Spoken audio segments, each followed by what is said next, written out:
laws and stuff. We'll make sure we're on the right Wi-Fi. Yes, you are. If you just go like this, recents. Why is this countdown up here? What?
Karen Kataline.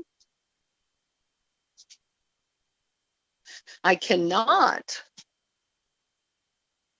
Hello?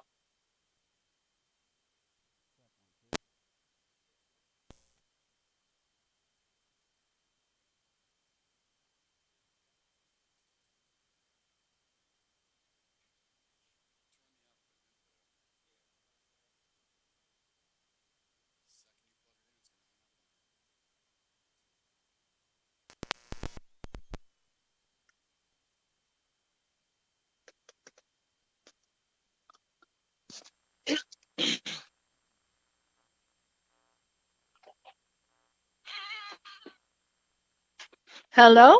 I can hear her loud and clear in the headphones. Yeah. I can't hear him at all. You know, my microphone. There you go. Can you hear me now? No, you sound like boy. you're in a hole. Really? Yeah. You have the in and out there turned up all the way? Can you hear me now? You talking to me? Yeah, I'm talking to you. Can you hear me? Yeah. The microphone or the speaker isn't on because you sound like you're in another room. Really? Yeah. How's the mute? I do have Skype and a fabulous microphone. If you have the time to do that, I could do it. Or maybe it's just some button you haven't pushed yet. I don't know. That's what we're just checking on the mixer. Why the heck aren't we loud?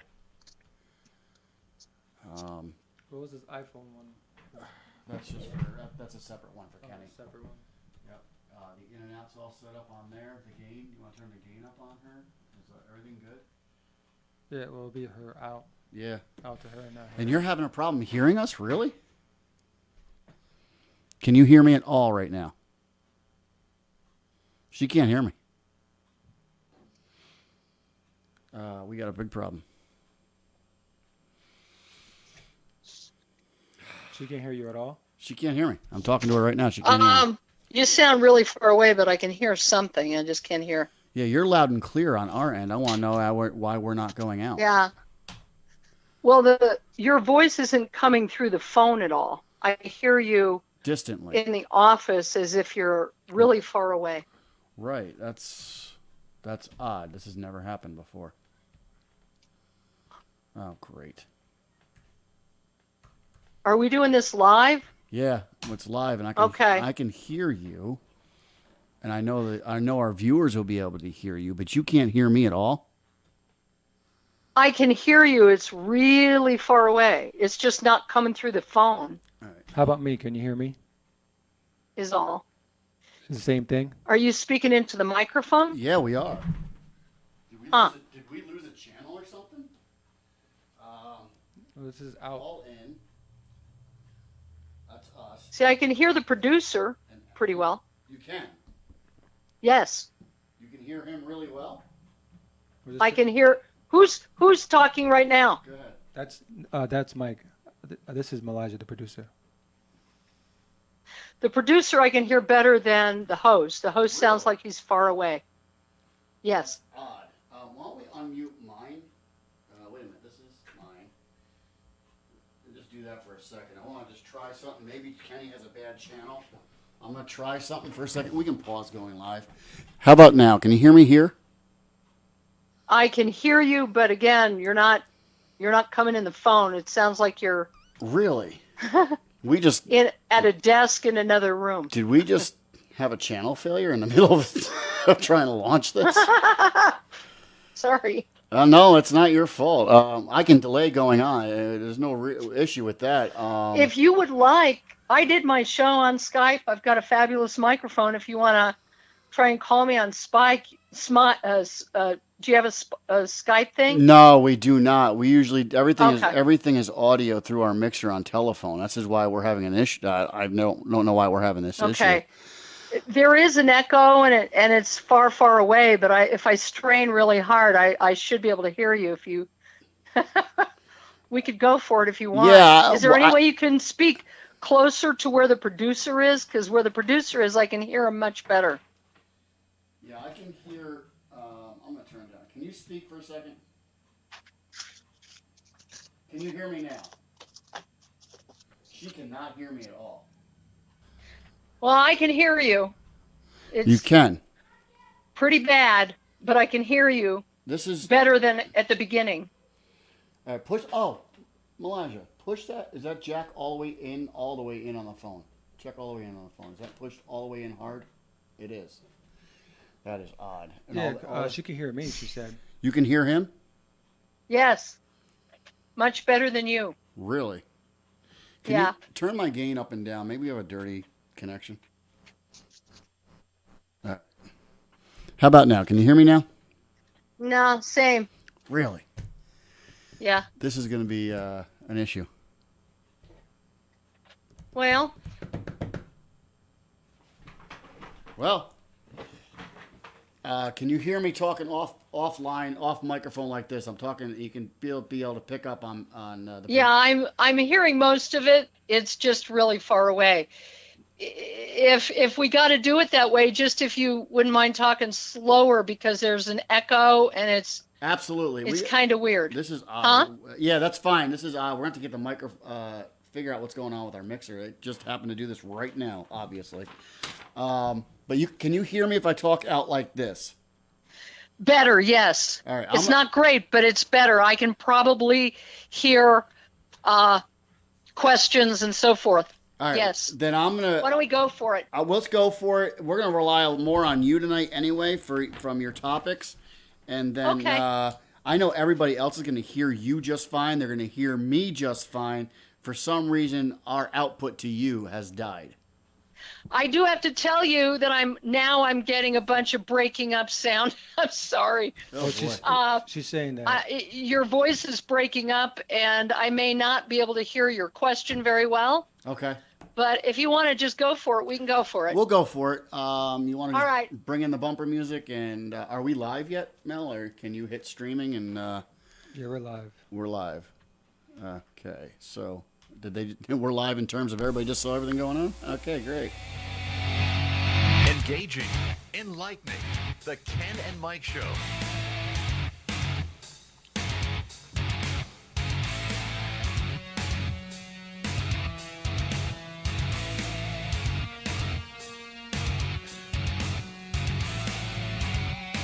And now, Ken and Mike. Yeah, buddy. Welcome back to the Ken and Mike Show. It's Tuesday night, 8 p.m. Eastern Standard Time. We're getting on the air a little bit late tonight. We're having some technical difficulties, so we apologize for any audio glitches you might be hearing right now. But this is Mike from the Ken and Mike Show. I have Mel in the studio tonight, our producer. What? He's going to be joining us on the show tonight. We had a minor emergency with our co-host Ken tonight. He's not going to make it. We don't know what's going on, but our prayers are with him. And yeah, that'll be about it. But thank you for tuning in. Tonight should be a very interesting show. We have a guest on tonight that we're going to talk about some political stuff that's going on in the media. But first, Mel, how was your week? Uh, Anything exciting happen? Pretty good. No, mostly just resting at home, trying to recuperate from a hot week last week. The weather has not been very forgiving for us. No, today was hot too. It was 92 degrees. Last week was 90s for a couple of days. I think I got a little bit of poison ivy from work. So, but other than that, just relaxing at home and trying to recuperate. My laptop just crapped out. Yep, we're having all sorts of technical difficulties tonight. So listen, tonight I can't wait to talk to this guest. Well, hold on before we get to our guests. We do have a lot of we'll go there. Yeah, we'll go there. Listen, if you're just tuning in right now, like I said, we had some major malfunctions here tonight, so we're kind of just winging it. But please take the time right now to share this video, share it with your friends, share all over all of our social media outlets. You can get us on Instagram, you can get us on Twitter, you can get us on YouTube, and you can get us right here live. So start your watch parties now, start your shares now, and your friends become our friends, and we're going to move on from there. Our special guest tonight is we have Karen Kataline, who is going to be coming on tonight. She's a commentary columnist and talk show host. Karen received her master's degree in social work from Columbia University. It's great being with you. Thank you for having me. And is a frequent guest host on AM Talk Radio. She's a producer and a host of Spouting Off Live, an internet call-in talk show covering politics, pop culture, and as her website here says, a little psychology thrown in. Without further ado, Karen, welcome to the show. This is Mike from the Ken and Mike Show. It's great to be with you. Thanks for having me. We apologize for the audio, but we just saw some feedback from the viewers. They hear you absolutely fine. You're just having a problem hearing me. But you can hear the producer, so hey, well, we'll just translate everything through him. Hey, this is live radio, so anything can happen. Yes. So, Karen, I was what intrigued me to ask to have you on is I was going through something you have written here called "Why is the Left Trying to Decriminalize Crime?" And that is something that interests me immensely, and that's why I wanted to hear your viewpoint. I see you've highlighted some things about the red flag laws. You've highlighted some things about illegal aliens and decriminalizing them, and I just wanted to leave it to you. And let me hear your perspective, and we will interject as we can. Okay, I think I heard most of that. It just sounded like you were in a manhole, so that's okay. Okay. Well, it is great to talk about this. I wrote a piece for Town Hall called "Why is the Left Trying to Decriminalize Crime?" And it struck me that was what was happening when I watched those 2 nights of debate. Seems like a long time ago now, but it really was only a few weeks ago when over 2 nights, 20 Democrat candidates basically said all the same thing, just in different ways. And they have been advocating decriminalization of, practically everything under the sun, including decriminalizing illegal border crossings. Well, that's why they changed the language a long time ago by saying that they were that illegal aliens are actually undocumented workers and thus and such. Well, now we know that, as Andrew Breitbart, that wonderful strategist, said, politics is downstream from culture. So if they change the language, they can change the policy, and that's what they're after. If you combine alone just free health care for illegal aliens and decriminalizing illegal border crossings, well, you've got a disaster right there. But they're not done with that.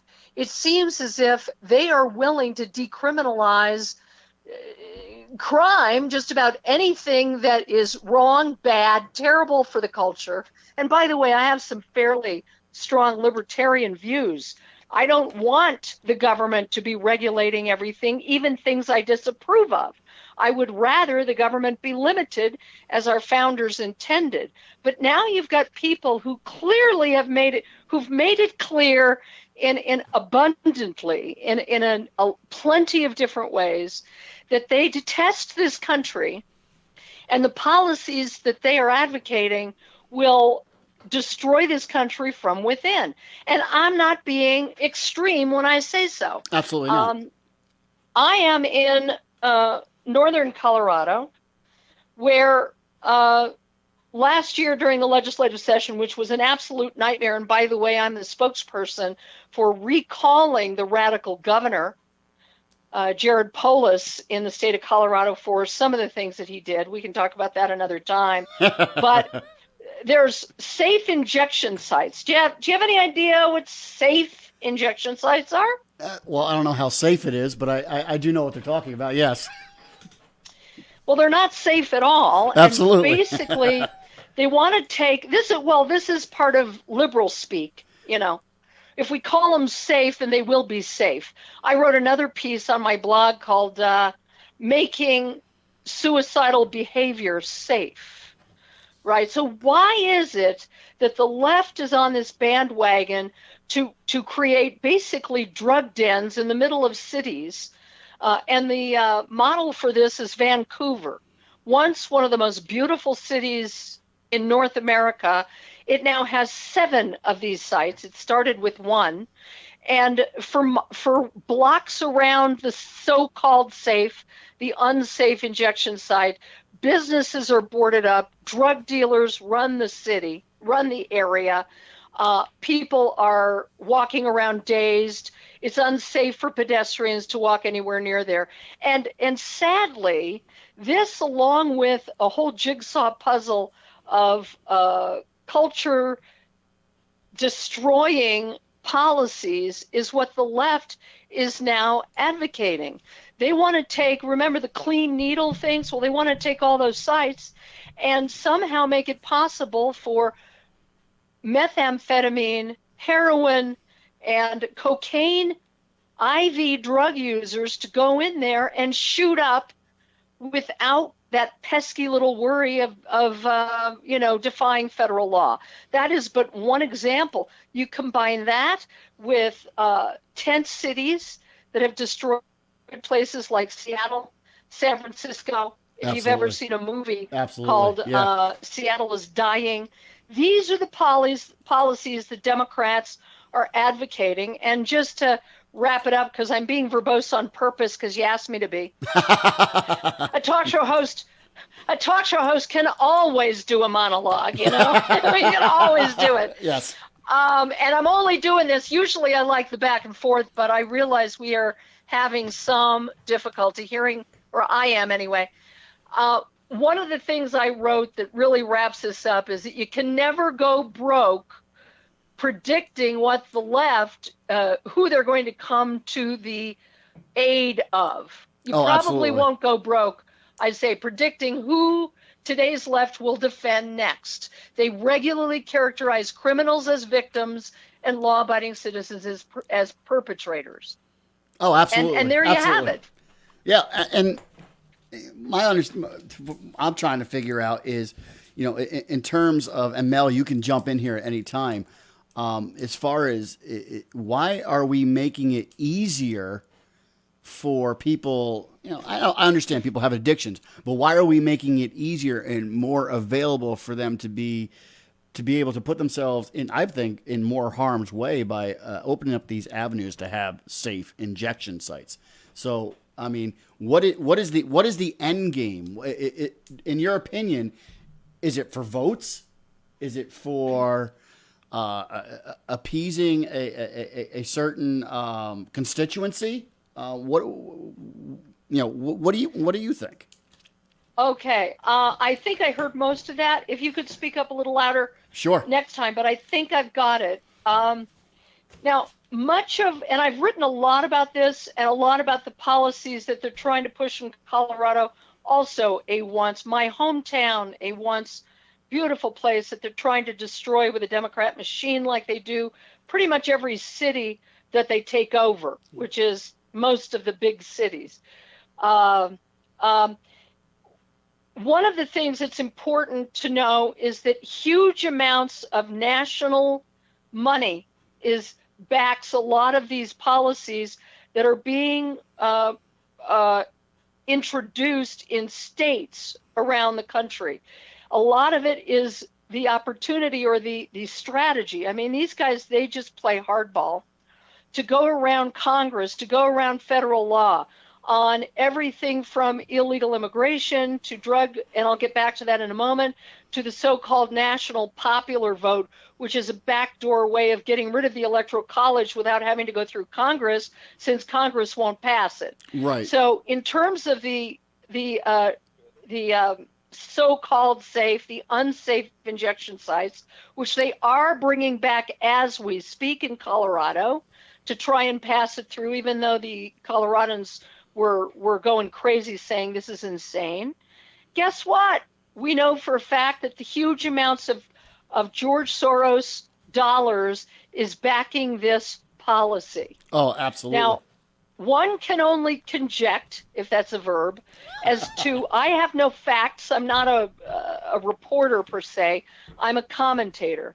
But it's not that hard. You don't have to be a black helicopter person in order to recall that George Soros, and now his son, since Soros is pushing 90, has said that the only thing that stands in the way of his utopian dream, which he misguidedly calls the Open Society Foundation, which is nothing of the sort, and the only thing that stands in the way is the United States of America, and to a lesser extent, but still just as bad, Israel. So if you know that you could get your utopian dream, which is basically global socialism with you as the megalomaniacal leader with billions of dollars, you're going to want to take down America one state, one city at a time. There is nothing positive about enabling drug users to commit suicide on the installment plan. Nothing. Absolutely. There's nothing positive about it. It brings crime. It brings disease. It brings everything bad.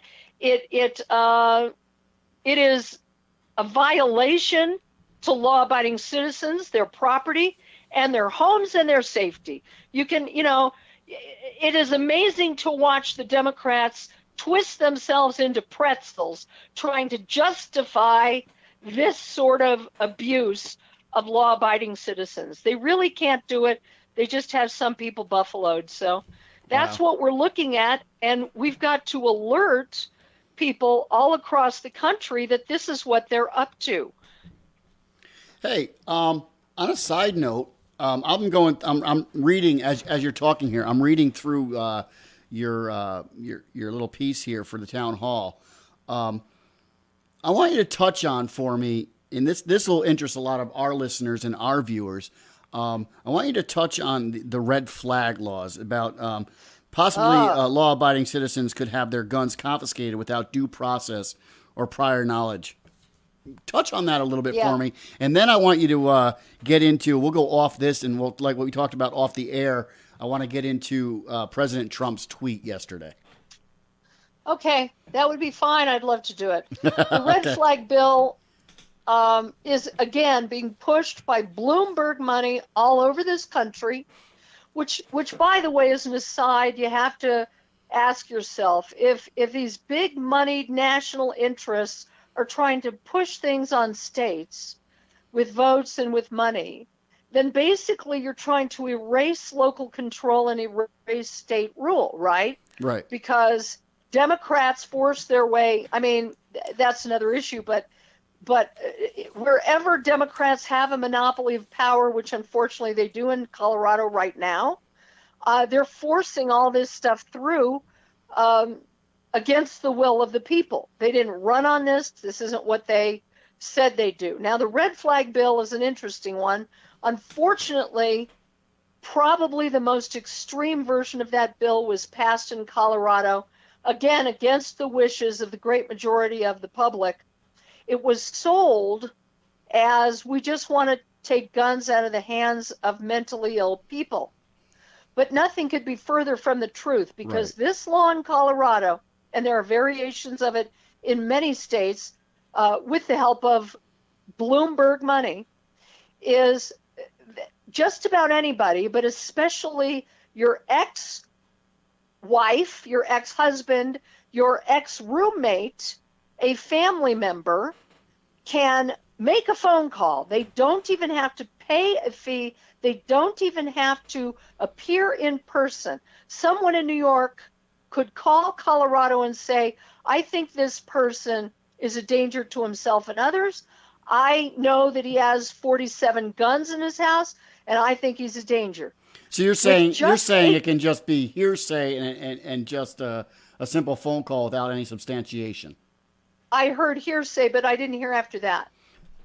What he said was it's just it could be just hearsay. There's no actual evidence or any proof of said person. None. No due process, and the judge can have an ex parte hearing with the parties involved without the accused even knowing that a complaint has been made.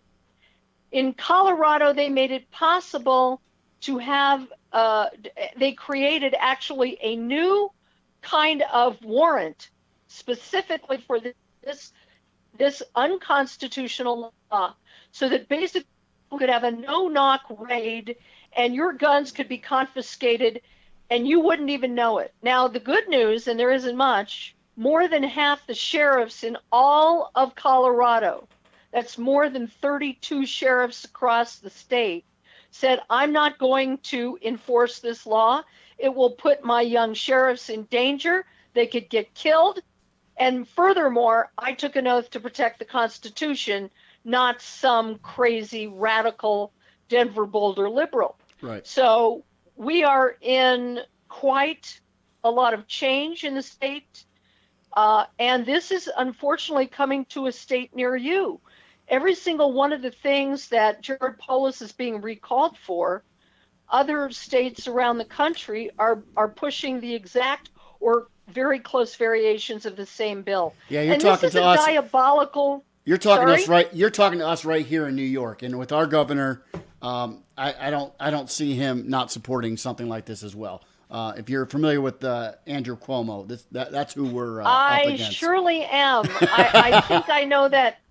I used to live in New York City, about 13 years in New York City itself. And I remember, because I think Mario Cuomo was the governor then.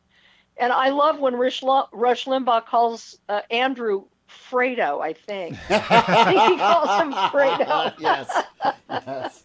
Hey, this is So, yes, and they will try to sell it to you as all we really want to do is take guns out of the hands of mentally ill people. It's nonsense. What they want to do is desensitize everyday law-abiding citizens from having their guns confiscated, and then in order to get them back, you have to hire a lawyer and plead to a judge who, number one, is not mental health trained. I got my MSW from Columbia University. Absolutely. One of the reasons I lived in New York. That was my point that I was going to touch to. Who Oh, is, it was. Yeah, I mean, the judge. I mean, it could be anybody who's not trained in any sort of medical field or medical science who's going to make a judgment call based on somebody's accusation that. And you know that he's going to err on the side of caution. Absolutely. Because he doesn't want to get the heat.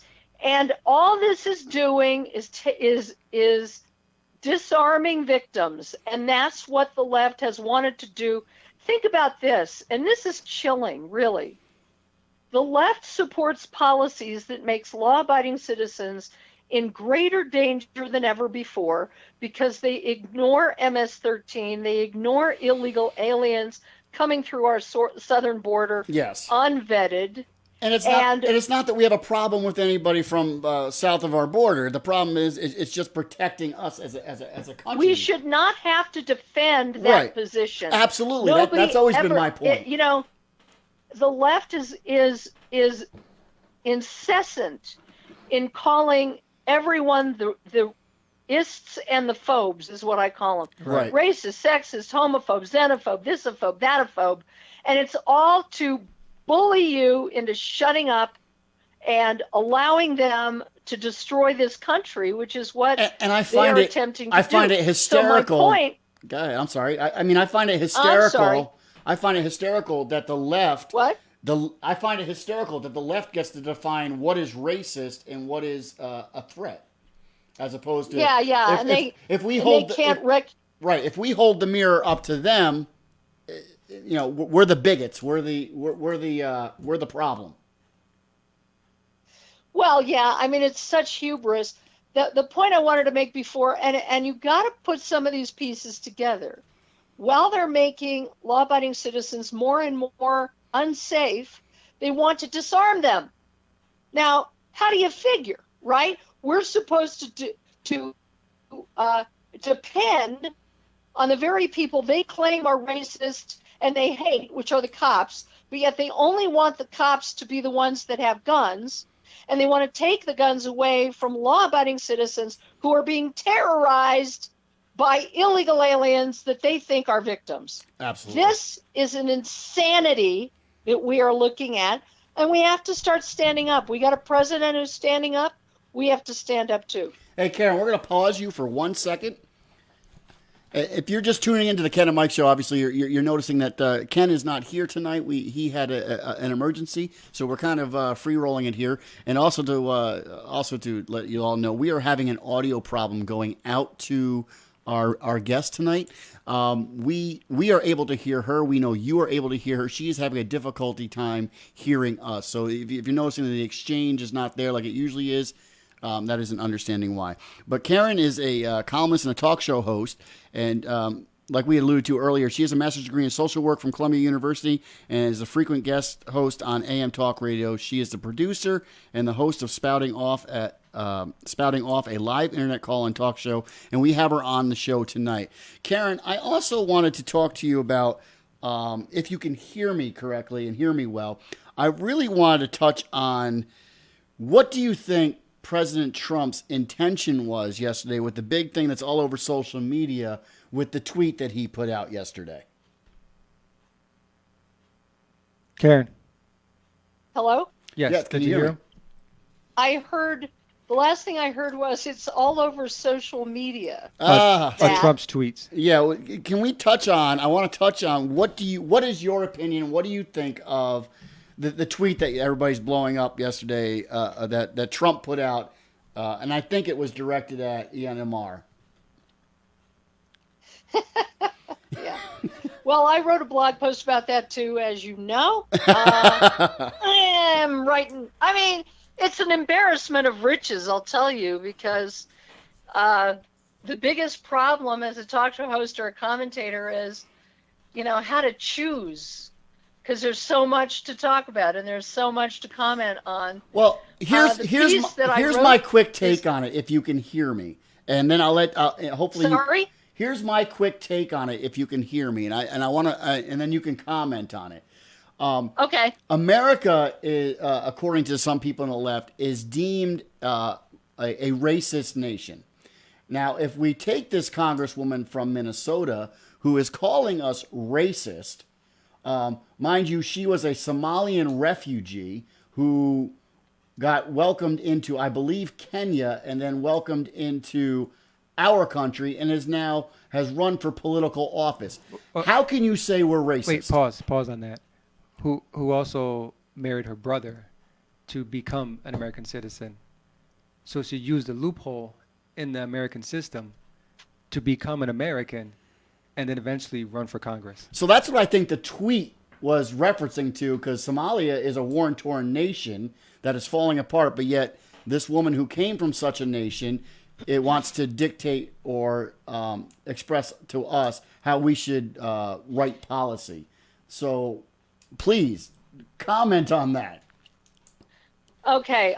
There's some of that I didn't hear, so I do apologize because I don't want to get what you said. I think I got most of it, but okay. Every once in a while it just sort of goes out. We have got to get that fixed. You'll get it worked out, I'm sure. It just happens to be my number was up. Um, I could go the direction of the strategy that I think Trump is using.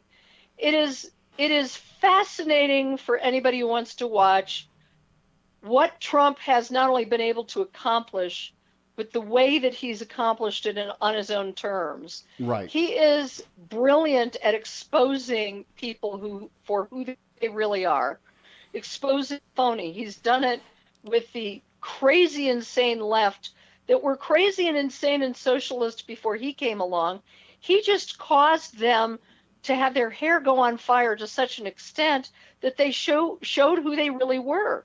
This is who we knew they always were. That doesn't mean all of them are as crazy as the next, but unfortunately, the hard left, the socialist left, is in control of this party, and is even fascinatingly bullying Nancy Pelosi herself and calling her a racist. So that's hilarious that they can call Nancy Pelosi and Donald Trump a racist in the same breath. Yes. And anybody watching at home Excellent is point. going to say, Excellent point. hello? No, I just said excellent point. Well, it's hilarious. It's not just crying wolf. It's crying, if everybody is a racist, nobody is. But here's who are the real racists. Ilhan Omar and Cortez and all of these people are full of and dripping with hate.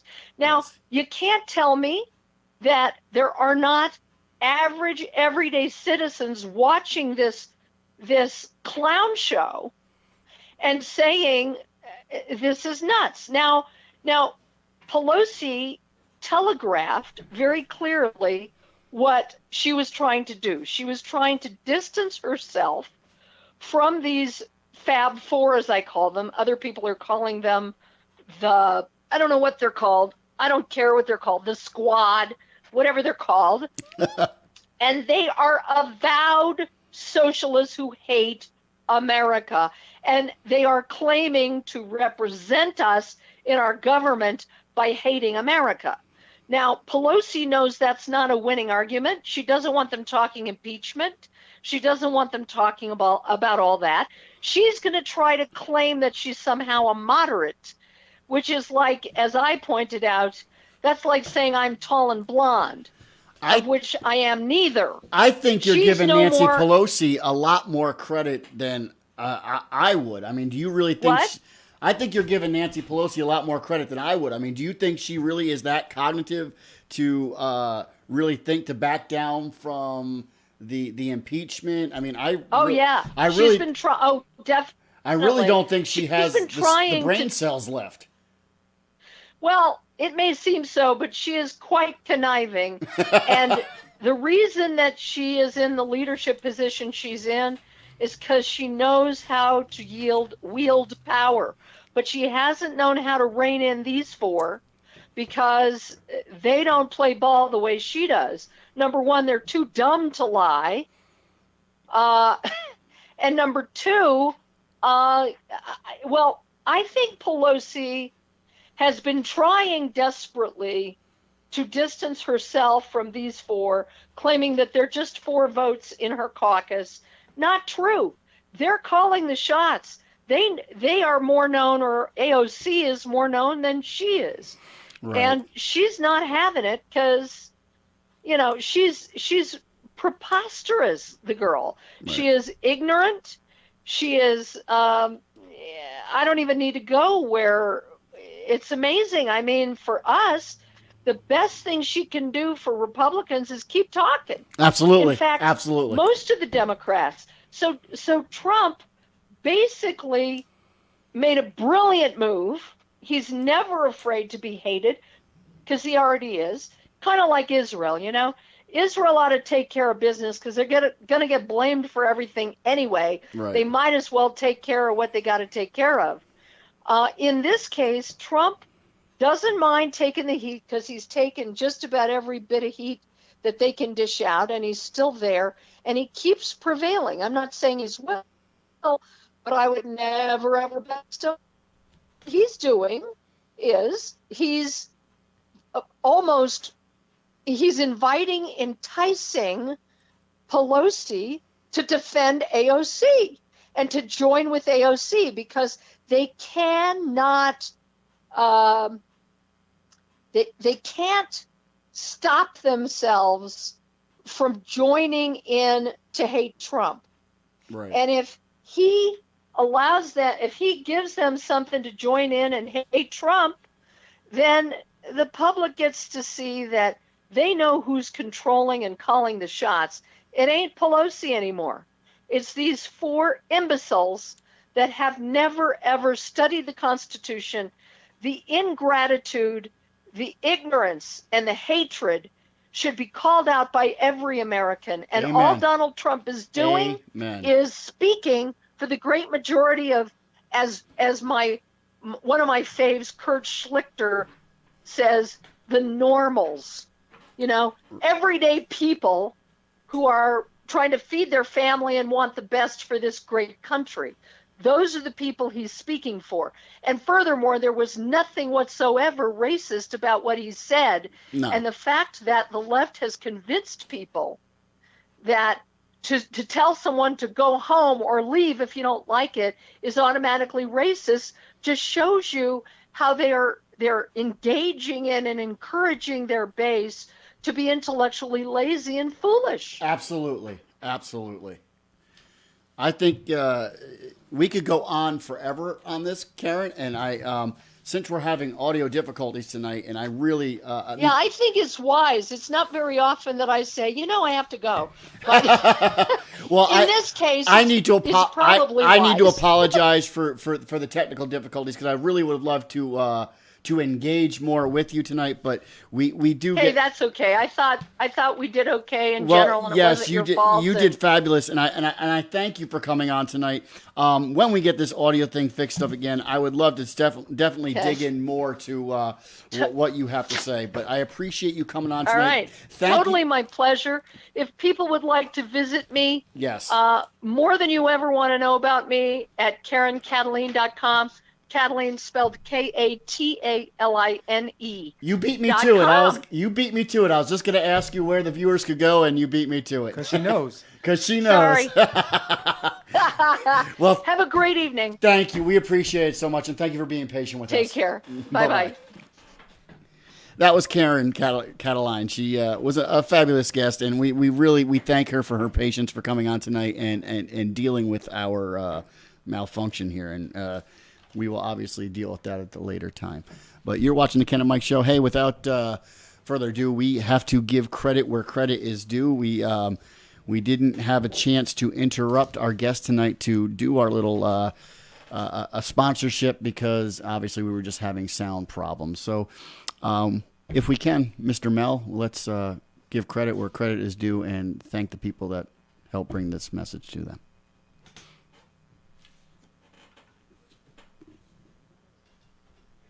But strive to be honest and integral in all we do.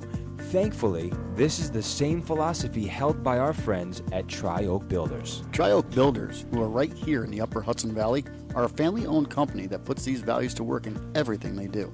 From custom bathroom builds and renovations to kitchen and tiles, they've got you covered, and all at a fair market value.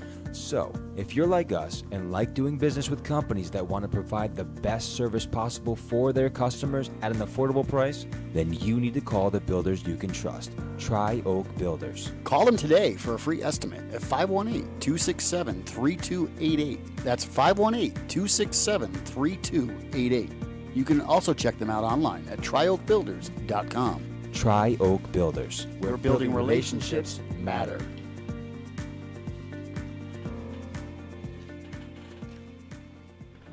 Yes, do that. Go to if you need to do anything as far as bathrooms and kitchens, go to Tri-Oak Builders. They are fabulous guys.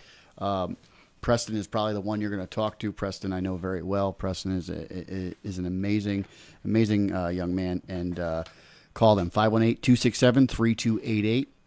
That's 518-267-3288, or you can go to trioakbuilders.com. I've seen a lot of the work they've done. It's night and day to as far as the competition goes. So we need to visit Tri-Oak Builders. Mel, hey, now's actually an opportunity to also say, hey, go to Instagram, we on our Instagram account, and please, we need to build up our audience and share that. Please share this now with your friends. This video, we are growing, and we are getting lots of feedback from lots of viewers and people who have watched the videos even afterwards. I found out actually just recently that there are people watching this show that I didn't know that would even watch it, and we've gotten nothing but positive feedback. So it's a live show. Feel free to call in. Hopefully, we will get the telephone issue worked out. You can even try calling in tonight. It may have just been an issue with her, as far as we know. So, It was really weird that she could hear me yes, better than she could hear you. yeah, that was just odd. So feel free, give us a call. Is there something you want to talk about? This is an open forum, and when Kenny and I decided to do this show, Mel, we wanted to take everything from a faith perspective. We're both Bible believing, Bible thumping Christian believers. I know you are as well, and but the problem that we were seeing is on social media. We were seeing there was, I believe, a misrepresentation or maybe even a misunderstanding of what the scriptures were and how they were applied, and who Christians were. And with that being said, I wanted to say, you know what? Let's have a forum and a dialogue, say a call-in show, where people can express their views of why they're on the fence about Christianity, maybe problems they have with Christians, and even maybe viewpoints that may be skewed, and give us an opportunity to, because I know the perception on the other side is Christians are unapproachable, or Christians have a certain viewpoint where they can't have a dialogue with, where they feel like you're wrong, you're going to hell, and that's the end of it. Yeah. Very for whatever weird reason, hateful. Right. Which is very counter to what Scripture teaches us to be. And I think that we are represented maybe in social media. And I wanted to create. No, I say TVs and movies. Well, that too. I mean, if you see any TV show, that shows a Christian, or a movie that shows a Christian, they kind of show them in a light that's not completely accurate. Or comical or goofball. No, some are. Or some extreme. Extreme, or I think to try to think of a TV show I used to watch. I forget what it's called, but it was all a black family, and had a mom that was on the show.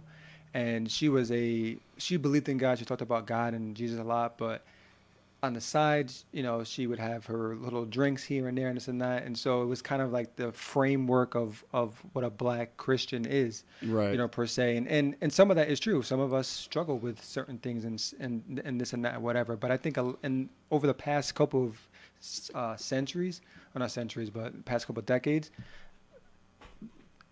the way that even other Christians have portrayed what Christianity is has been very off-putting too. So it's very hard to see somebody who's a Christian and not see them in the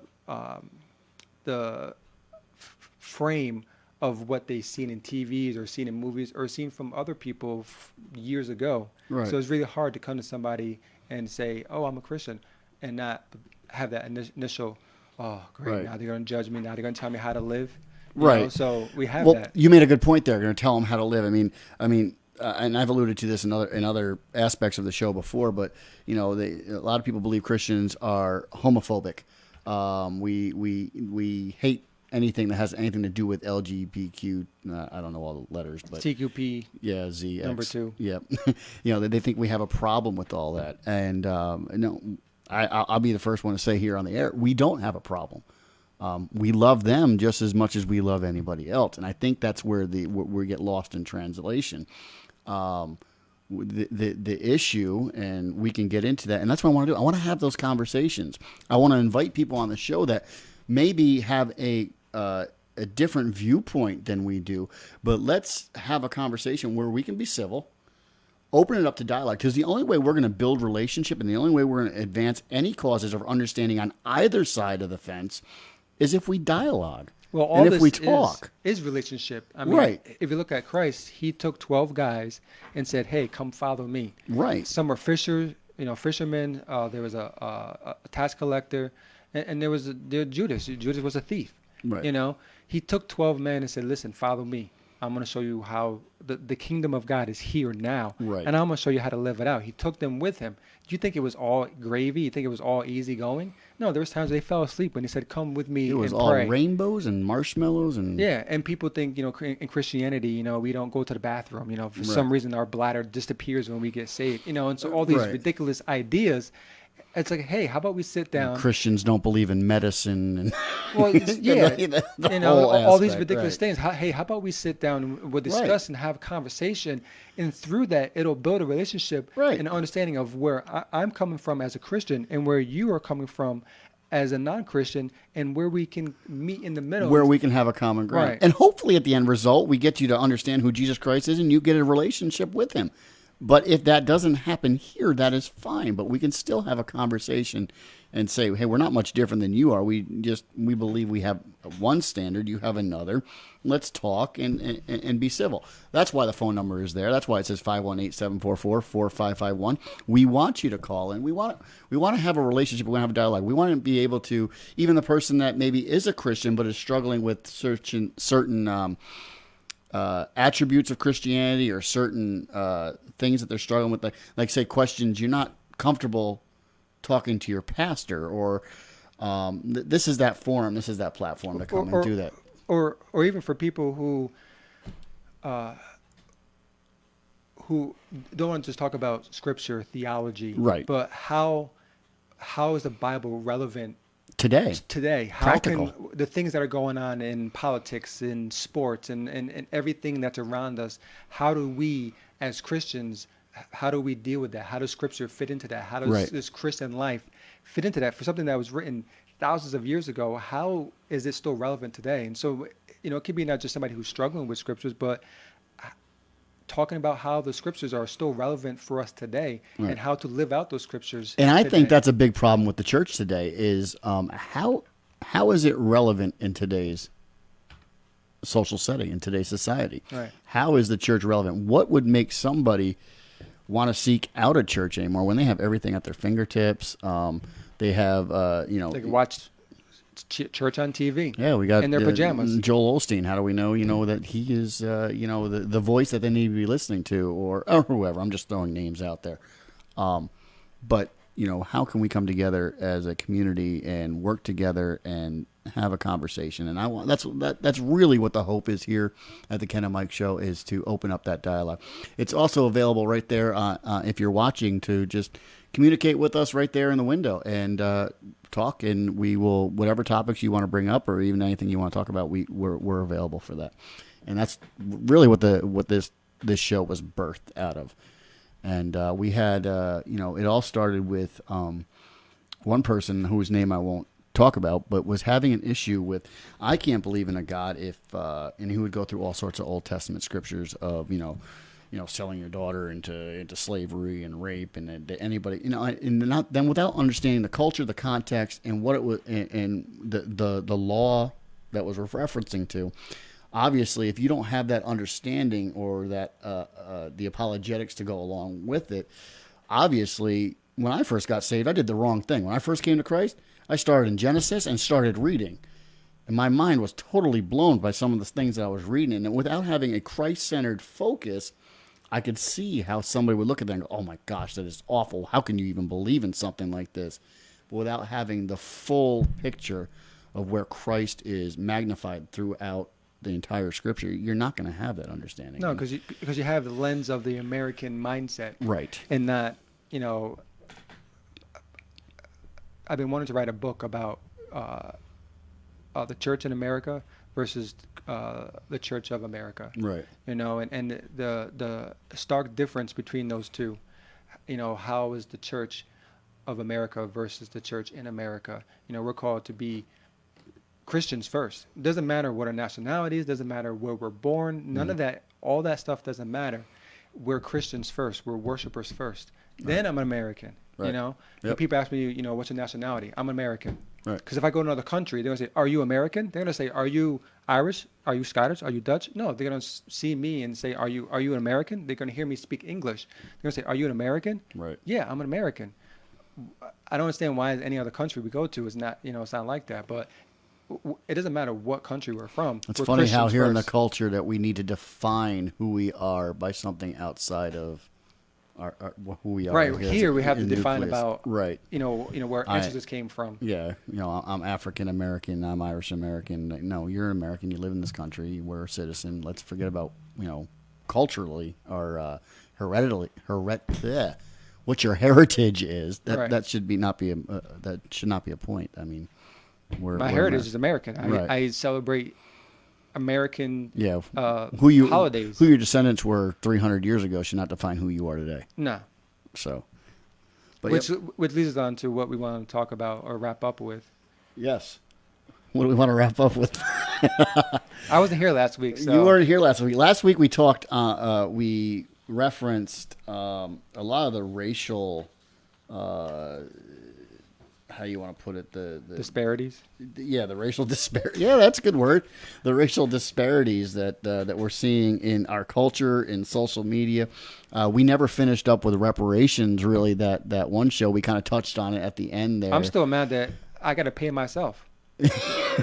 That's true. You got to pay yourself. And I guess Beto found out that him and his wife, their family members from years ago were slave owners. Oh. So I don't know how that's really going to work out, but I didn't hear that. That's an awesome yeah, I point. saw it on Twitter. Really? Yeah. That's an awesome point. So, yeah, let's touch on that for a second. Unless somebody wants to chime in with something else. I mean, let's go back to the reparations for a second, because we also talked about the homosexual community, not the homosexual community themselves, but there were certain political leaders who were saying that the homosexuals should get some sort of reparations for years of being maligned and being Not being able to marry, to and express themselves being openly being bullied in and stuff. America. So how with a straight face, seriously, with a straight face, how do we wrestle with that, and how do we justify that, and why do we even think that would be even necessary, other than we all know it's for votes? It's just for votes. It's pandering to a base. And since they no longer have, because everybody's starting to do I believe from me looking up from the outside, and I really believe those who are left leaning are really starting to see who their party is, and they're really starting to see the extreme turn that they're making to everything counter-American, and they're forced to look at themselves and say, I don't want that for my country. I don't want that for myself, and I don't want that for my culture, and I don't want that for my kids that I'm raising. So how can I start supporting this kind of agenda?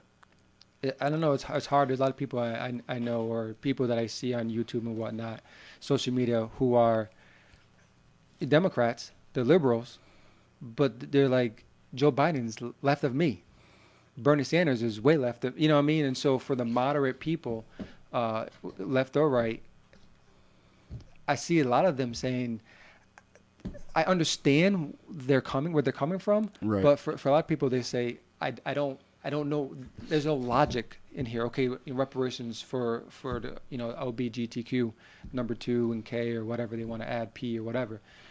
Okay, but let's plan this out logically, not just say it and do it and throw it out there and just see if it, if just throw the seeds out and see if they grow. But logically, See what mud and this sticks is to what the wall. Yeah. conservatives do. Okay, let's sit down and let's think this out logically, because we have people who maybe want to abuse that and misuse that, which is why we stood up and fought for sharing bathrooms. It's not to keep people out who wanted to use those bathrooms. It's to keep people out who wanted to misuse those bathrooms. Right. And so it's the same thing. Sit down logically and let's think this out and let's come up with a game plan. And if it doesn't work out, doesn't pan out, then at least we sat down and we talked about it and discussed it, not just throw it out in the wind and say, oh, well, hopefully this will grow some seeds and hopefully we'll bring some votes in. No, sit down and think this out logically, and let's see if it's something that can be done. We know it can't, but let's sit down and see. And that's what I think we're having a problem with the left now. And, I'm not anti-left as much as the left is anti-right. Right. In terms of, instead of thinking that anybody has a good idea on the opposite side, well, they're on the opposite side, so they can't have a good idea. And that's what it sounds like the left is doing. Anything that Trump does, or anything that's of any sort of conservative speak, or even a politician, it doesn't have to be a conservative agenda, but the fact that they are conservative and they're putting forth any sort of bill, policy, or even a thought of improving something, well, the fact that you're on the right side and the fact that you're even closely associated with Trump, I don't care what you're going to say. I'm just going to say no. Well, what's also sad, too, is that it's the media on the left doesn't like the fact that the left and the right do meet together. Mm-hmm. Because we have to understand, there is times when they meet together and they come up with bipartisan policies. Really? When? They do, but the left media doesn't like to talk about it. Right. So they want to create this idea that anybody on the right is evil. Mm-hmm. Instead of realizing that there are a lot of policies that have come forth that are bipartisan. There are a lot of discussions that are going on that the media doesn't want to talk about, because then it breaks that narrative that the right is evil. Right. But you can't tell me that the left and right are not sitting down in Congress or in the Senate. And So, Mel, have I got a discussions. question for you, and this isn't a tongue-in-cheek kind of remark. This is actually, I'm being serious. Since President Trump has been elected, and I'm not saying I'm a big rah-rah President Trump fan. I'm not hoisting his flag in my yard. But since he's been elected, what policy and what improvements have the left done since he's been elected? What have they been focusing on other than how do we speak against Trump or try to impeach him or try to show some sort of collusion with Russia? What they were hired to do a job. What job have they done other than to do anything that's counter to Trump? I don't think I've seen anything since he was elected. I mean, I've seen a few here and there, because I've heard, Republicans who have come forward and said, like, Dan Crenshaw from Texas, he said, we've sat down and have and passed bipartisan bills. Mm-hmm. So they have been there, but like I said, a large part of the media is on the left. It's not shown to the American people because they want to push an agenda. Right. That's basically what it comes So down to. it's stifle and push it to the side, and let's bring up impeachment and investigations and all this other Basically, stuff. we say something enough and we create a narrative. It's constantly in the American people's mind, so it's got to be true. And when it comes time for election, hopefully that'll resonate with them and they'll vote counter. Right. I mean, think Right. about it. Why is there 20 Democrats running for the presidency? Which one of them has a shot is my question. And every time that, I just hope, we're not going to get into it. Well, to play on the left, you have to play identity politics. Absolutely. And if you play identity politics, it's like a gang. Right. You have to initiate to get in, and you have to initiate to get out. Right. And if you start playing, and I think you and I have talked about it, and I'll broach a topic because I'm comfortable talking about it with you. But why is it that, they're pandering to a specific people? Why is it that the left believes that they need to tell the African American community that you need us? That's the vibe I'm getting from the Democrats, that you can't survive without us. What does that make them sound like when they can't even? Do they hear themselves speak? I don't think they hear themselves, because they're so caught up in that they're the savior, that they have the savior mentality, Right. And they're so caught up in, they're so fragmented, Mm-hmm. and there's no, the base is starting to wean out, Right. and so the moderate is getting smaller, and so it's very hard for them to come to an idea, a collective, and say, okay, what is our agendas that we want to push forward? I think it's just, oh, this looks good. Oh, that looks good. This looks good. This person's paying money. This person's, paying money. And it's not so much, where are we going? What are we doing? It's just kind of, it seems to me like it's just kind of like whatever just happens to happen. I want to know who this question is directed to. What question is that? We got Mel and myself in the studio, and right now Kenny's not here.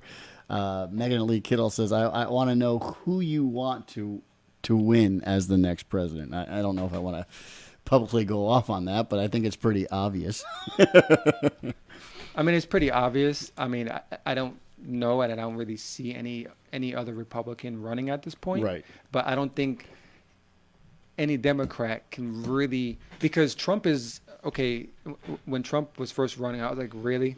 Yeah. Like, really? You know, I'll admit it, I want I was somebody- not on board when Trump No. first entered the race. I was not. no, me neither. You know, I want somebody who, back in the day, it used to be somebody who served the military, somebody who studied law, Right. who knew government, who was there, not just, you know, a billionaire and a TV host and this and that and whatever, but he's a businessman, and so that kind of piqued my interest because we needed somebody like that with a What mindset. piqued my interest was that he wasn't a politician. Right, But and I think a what- lot of what- people's interests were piqued. Right, but what scared me is A, his inexperience, B, him not being able to bridle his tongue, Right. and C, him being a very much like you and me, well, me pre-Christ, just being a very locker room type guy. And when you have when you're a sitting head of executive branch president, you have a decorum and a almost a presence then that you have to uphold, and he kind of rebuffs that whole thing in who he is. And Yeah, it was really hard because I'm like, he doesn't have that presidential look right, and that presidential speak and yeah, mannerism he about him. speaks like a normal person, like you and I do. He's not very and I think eloquent. that's in 2019. That's what we need. 2018. That's what we needed. Somebody who can kind of punch back to the Democrats, because he's a shark. Right. He's a bulldog. So we needed somebody like that who can say, Joe, creepy Joe, Yeah. you know. And so I was not a Trump fan in the beginning at all, and no, me neither. And I'm not going to say like I'm raising his flag on the front yard either, but the fact that the left is so anti-Trump, regardless. I mean, he could Not even anti-Trump, anti-American. Yeah, well, he could cure cancer tomorrow and be the person who does it himself, hypothetically, and they'll still find a way to tell him that, you know, well, great, you just cured Well, you know, cancer, it's- so you're going to put 1 million people out of work. Next thing you know, the headlines are going to be President Trump puts thousands of doctors out of work. You know, Yeah. it's whatever they can do to counter whatever good he it was possibly so does. interesting how the left thinks that all of a sudden all these detention centers for the immigrants, illegal immigrants, happened during his presidency. No, they were around. The they were 8 around years with for- Obama, Yeah. and prior to then, Right. but you were hush hush. But now all of a sudden people think that during Trump's presidency that they came about now in Right. 2016. And it's Right. like, no, they've been there prior to 2016. You just haven't seen it because the media wasn't showing it as much. But now that it supports their narrative, they can go ahead and Yeah. broadcast it. Well, we've gone on a little bit further than we should have, and thank you for watching the Ken and Mike Show. I know we kind of got off topic tonight. We wanted to touch a few things, but it was cool just to have a discussion. Feel free to call in anytime to the Ken and Mike Show. We're here every Tuesday night at 8 p.m., and next week, I do not know if we have anybody on the docket, but don't forget to tune in. We will keep you apprised on social media, on Instagram, on Twitter, on Castbox. We forgot to mention, Castbox, yes, yes. where our podcast is uploaded to. You can find us on YouTube. So please tune in every Tuesday night at 8 p.m. We will have guests. We will have authors. We will have you when you let us know what kind of topics you want to talk about. We wish Kenny the best. He Yes. wasn't able to make it tonight, so we had to kind of wing it. Kenny, we hope you're watching. We're hoping everything worked out with what you're doing. Tune in next week, 8 p.m. Eastern Standard Time, here on the Ken and Mike Show. Mel, thank you for stepping up and stepping in course. tonight and Always here. helping out. We appreciate it. God bless you. See you next week.